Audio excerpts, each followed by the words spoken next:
Hey there, everybody. I'm here to, of course, show you how to do the relevant Excel tricks and whatnot to plot your data that you gathered from both the experiments we did, experiment 3 and experiment 4. But before I get started, I just want to kind of quickly motivate why we're doing this stuff again. I didn't really get too much time in lecture to talk about it because time is short, so now is a good time. So for experiment 3, we were tasked with trying to understand the proportionality or relationship between two measured quantities. So meaning how is one thing a function of another, right? So, y equals x, y is a function of x. So we're looking at that for two different physical examples. Free fall of an object and the period of a simple pendulum. So a free fall is something you guys should have seen already in your Physics 1 courses up to this point. This is in kinematics. And free fall just tells us that the height of an object at any given time is equal to 1/2 gt to the n power, where that n power is equal to 2. So h equals 1/2 gt squared. And g, of course, is the gravitational constant of acceleration, the constant of gravitational acceleration on Earth, which is 9.8 meters per second squared. The period of a simple pendulum you probably haven't encountered yet, but it tells us that if we have a pendulum, such as in this drawing right here, and we deviate that pendulum by some angle theta, the time it takes for it to complete one cycle, which is a period, meaning it swings to the right and then swings back to the left to where it started, that time is equal to 2 pi times the length of the string of the pendulum divided by g, right, that constant of gravitational acceleration on Earth, to some n power. And that n power is 1/2, which is the same thing as square root. So it's t equals 2 pi square root L over g. So we wanted to try to experimentally find this value, right? N equals 1/2 for the period of a simple pendulum, and n equals 2, right, when we're relating height to time of flight. And so when we're doing that, right, in the workbook, it had you guys plot your data, right, that you collected eventually, blah, blah, blah. You took your averages, you find your uncertainties, yada, yada, yada. And eventually you get your little data table right here of your average values for the heights, for the time of flights, and their uncertainties for each respective trial. Now, if you were to take this as it is, as you wrote it down, and put it into Excel, you would have something much like this right here. And then once you, of course, take the values you want to make a chart, or rather a plot out of, right, using this, you might end up with something like this. Now here's the problem. Inside of the workbook, it tells you to plot h as your y-axis versus t as your x-axis. And that makes sense, right? If you look back at the equation, we have that height is equal to a function of time. So the height is our y and the time is our x. So that does make sense. Well, look what happens when we plot what we have here. So by the way, to plot your data, you just select the table, right? So you left click in the corner here, right? And you drag while holding down, and a little box comes up. We click that box. We like boxes. Click charts, click scatter, because we want a scatter plot. And bada bing, bada boom, we get our values. But looky here. Let's look at the values for this point. An x value of 1.29 and a y value of 0.55. So that means that the height is our x-axis and the time is our y-axis. But that's not right. It's supposed to be flipped. Height should be the y-axis. Time should be the x-axis. What Excel does when you select two columns, right, of data that you want to represent in a plot of some sort, the first column is always going to be your x-axis, and the preceding column is going to be the y-axis. So that means we need to actually redo this data table so that these columns are flipped, so that when we drag the data and make the plot, it's in the right format that it's supposed to be in. So we're going to move on to making a better plot of what we should have. So what I have here is the same tables before. I just swapped where the heights and times were, and I isolated them down here. Now we can click and drag this, click the box, click charts, click scatter. That is proper. And just to double check, we have an x value of 0.51 and a y value of 1.39. That means time is the x-axis, height is the y, just like it wants us to do. So this is good. Now, your next thing, right, is to properly title and label your graph, right? So, of course, we are relating the x value, which is our time of flight, right, versus the height from which we drop the object. And now we want titles for the axes as well, so we click the plus sign here, click axis titles, and we can add those in. We have the height as the y-axis, which was measured in meters. And we have the time of flight, or just time, as the x-axis measured in seconds. Our next step is to get our linear fit trend line. So when we get our trend line, that slope of that line, that is actually the power that we're looking for, right? We want n equals 2. And so we're trying to establish that relationship, so we need a trend line. So we click the plus, click trend line, make sure it's linear, and we're going to go to more options as well. What we're going to do here, after you click these bars, we're going to click display equation on chart, because we want to see, well, the slope, right? And we have a slope of 3.1963. That is greater than 2, right? We can write that down right here for now. We're not going to really need it, but still, right? That is a very, very large slope. Now remember, we only went in with, at most, let's see here, 1, 2, 3 significant digits. So we have to report this value to the correct number of significant digits, which would be 3. And so that would be 3.19. And if you were going to round up, it would be 3.20, right? But I'll leave it as 3.19. All right, so this slope is too big. So that means that using a linear fit does not, doesn't work out for us. We need to look at something else. So we're going to do a logarithmic plot of the data points instead. And what the logarithmic function does is it finds the power or the exponent rather in an equation needed to get what's on the right hand side. So for example, 2 squared equals 4. We all know that. That's pretty easy. Well, the logarithmic function, right, using the proper, bases and whatnot in there, it will give you back 2, right? The exponent that you raised to, your base to, in order to get the number 4 at the end, right? So log base 2, right, of 4 is equal to 2, right? So 2 on the left-hand side, 4 on the right-hand side, the exponent's 2. We get 2. So we're going to do a logarithmic plot so we can get that exponent that we're looking for out much, much better. So let us go ahead and do that. We're going to delete this. Don't need it anymore. All right, so we want to go on ahead and get the logarithmic values, right, of our best times and our best heights. So we're going to go into this box, click the equal sign, and that's going to define the function we want to do. So we want to do log 10, right, log base 10. Just trust me on that. That's the one we're using. Don't worry about why. But log base 10 of the first time data point, which is this right here. Click enter. Spits out a value for you. We don't want to do that every single time for every single box. So we just click at the corner. When you see a black plus sign pop up in the bottom right corner, you know you've done it.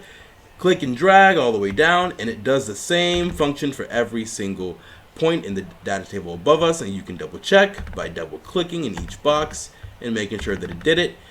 Trust me, it does it correctly. Excel's pretty smart, but it's good to double check every here and there, especially if you're doing, more complex functions and doing a lot of clicking around and adding in different, data points. But for this, very simple. You don't have to worry about it. You can trust Excel.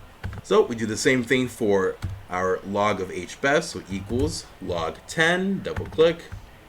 Click the first data point, click enter, and we click and drag so we don't have to waste our time. Bada bing, bada boom. Nice.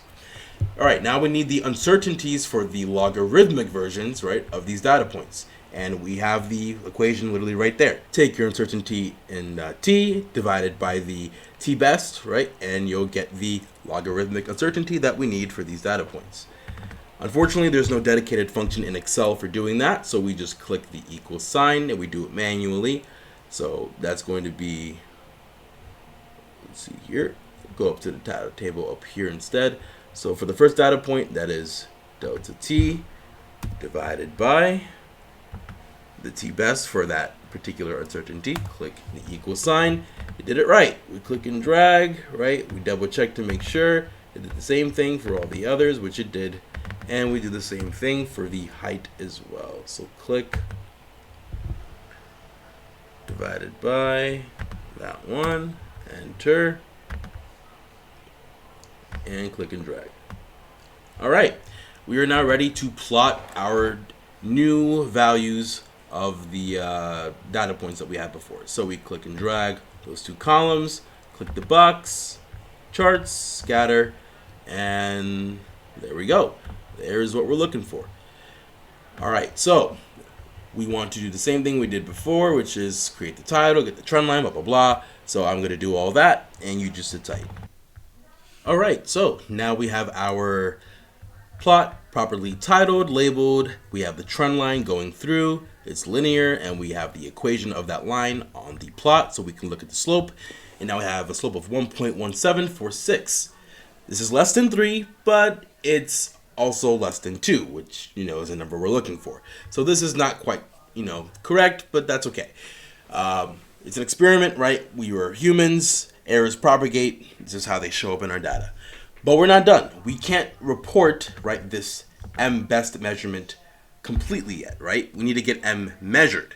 So just like any other measured quantity, there is some uncertainty, right, in that value.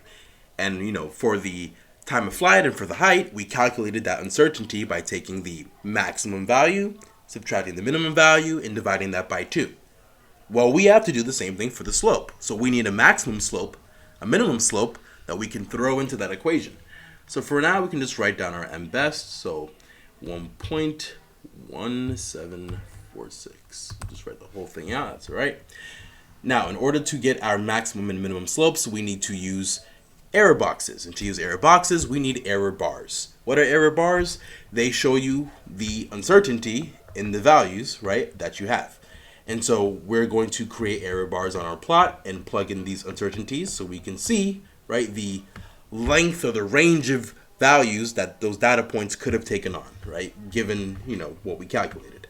So click the plot, click plus, click error bars, and we're going to click that little arrow, hit more options, because we want to go here and click custom. We want to tell the plot what our values, our range for the error bars are, because we literally calculated them ourselves from our data.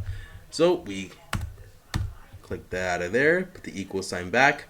We're looking at the horizontal error bar, so make sure you're looking at the horizontal values or the X values. That's the time. So we take our uncertainties here, click and drag, do the same thing for negative values, click and drag, click OK.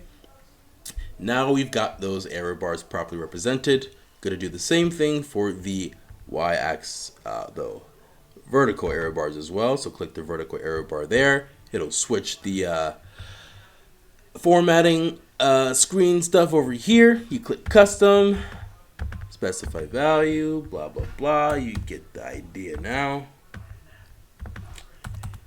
And bada bing, bada boom. All right. Now we need to do the actual calculations to get the maximum and minimum slope. So it's basically just, simple geometry. So imagine making a box, right, around the furthest left and furthest right endpoints we have here, right? So in order to get to the corners of the boxes we want, right, we have to just do some math. So to calculate the minimum slope, we need to go to the top left corner of this furthest left data point and the bottom right corner of the furthest right data point over here. So remember that the error bars represent the range of values for X or Y. So if I want to get to the top left corner, I need to go up in Y by that uncertainty and go to the left, right, in X by that uncertainty in X. So that's just, adding, subtracting. We have the values right here, so we can do that. So let's take a look at the values for this point here. Negative 0.29, 0.14, that is this right here, trial 4. So the top left corner of trial 4, we can calculate that. That has an X value of 0.29, and because we're going to the left, we're subtracting. So we subtract the uncertainty for that data point, and we get its X value. To get its Y value, because we're going up, we're going to take the Y value. First you click into the box, click equal sign. There we go. And now we click the, where is it? There it is. We click the y value for that data point, and we're going to add the uncertainty in the height for that data point, and we get our y value. Now we do the same thing, but for the bottom right corner of this one. So we see what the value is at a data point, negative 0.20 and 0.22.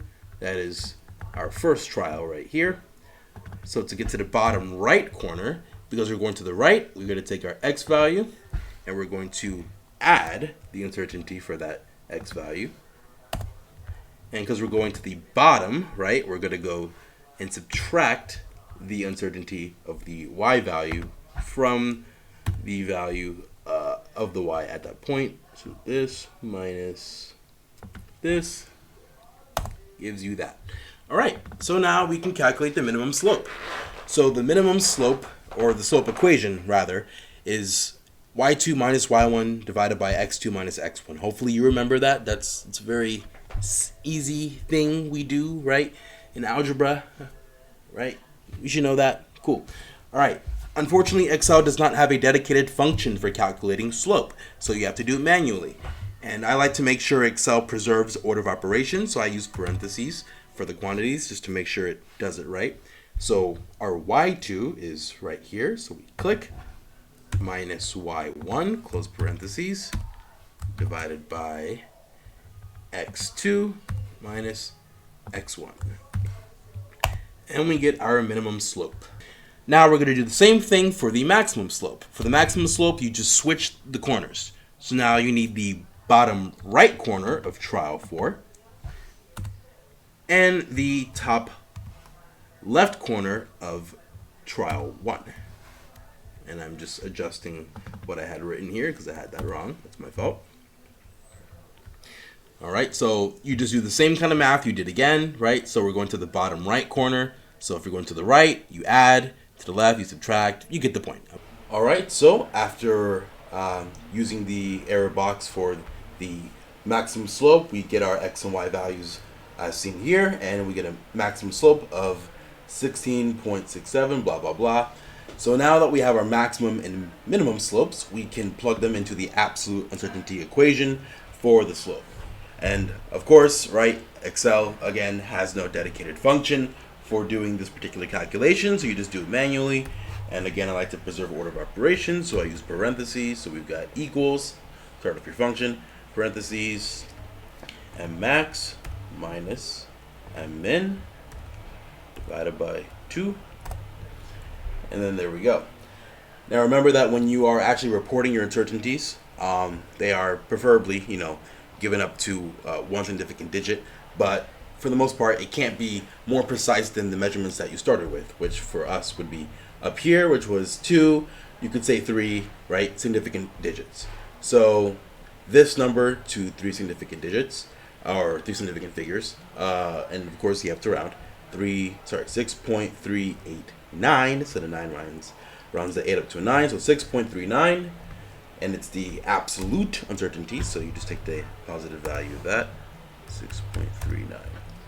And that is our absolute uncertainty. So our measured slope, right, that we report is 1.17 plus minus 6.39. That's a very large uncertainty. It does get us within the range of the expected value of, n equals 2, but it does also let us drop into negative values of slope, which is physically impossible, right? So clearly error is propagated throughout the data, and that's why it's so high, but that's kind of the heart of the experiment, right? That we are not perfect, we're human beings, and so if we use imprecise methods to perform an experiment, we're not going to get the most, amazing data. And that's why, the scientists who did these experiments, way back when, and confirmed these constants and whatnot, they use more and more precise methods of doing these experiments in order to calculate the actual quantity that we use and that we know that it is today. But yeah, that's how you go about, plotting all your information and extrapolating all the stuff that you have to do. The next thing will be how to find the proportionality constant as opposed to the exponent that we've been trying to find this entire time. So stay tuned for that one. But that's all for this video, and you guys take care.